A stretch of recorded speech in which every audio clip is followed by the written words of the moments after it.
The living are putting pressure on available space for the dead. The city's main cemetery is bursting at the seams, and one solution is a new catacomb, an underground burial complex where graves are stacked like capsules on top of each other. But how will families feel about burying their loved ones in this way? BBC Arabic's Michael Cheval. Jerusalem is one of Israel's major cities, and it's been growing rapidly since the late 40s. It's been struggling with places to bury its deceased, primarily because the Har HaMenuchot cemetery is running out of place. And one of the solutions that they came up with are these burial tunnels.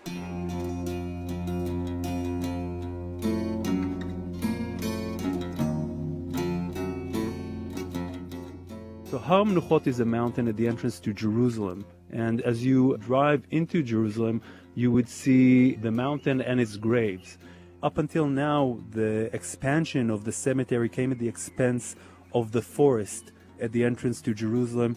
And you can see how slowly over the years, the cemetery took over the trees, the plantation.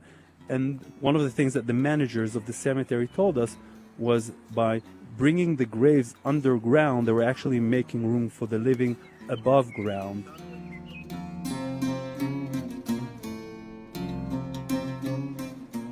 As you walk into the tunnels, it's a strange feeling because it doesn't really feel like a tunnel.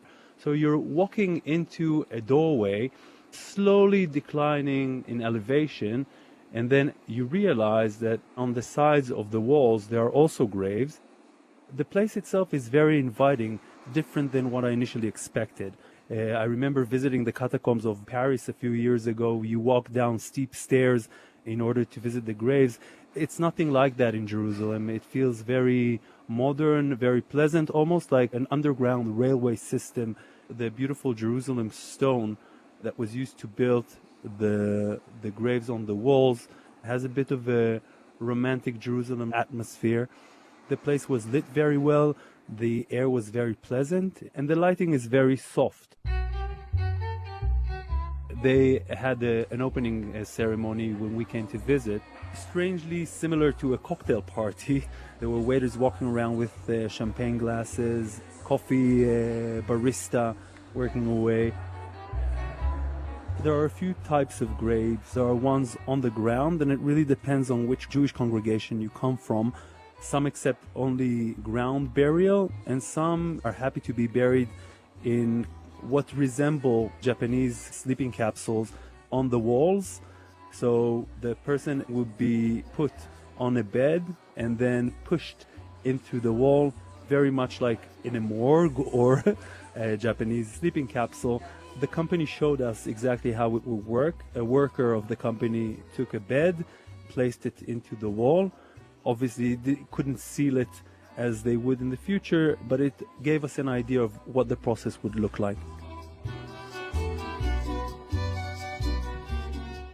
One of the managers of the company told us that they're actually reviving an old Jewish tradition.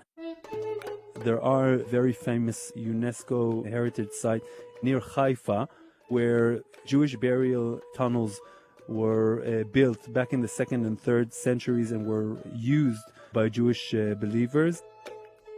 When I first heard about the tunnels, I didn't think it would be a good idea to bury my loved one there. I didn't think I would want myself to be buried there either.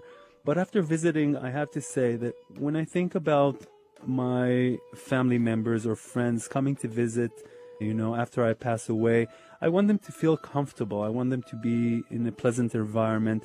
I mean, when we hold funerals or memorials in the hot summer days or freezing winter nights, it's not very pleasant. And I think that when you go to visit a loved one, you want to be able to relate to your memory, focus on the person that you came to visit. And in that sense, the tunnels do help you to do that.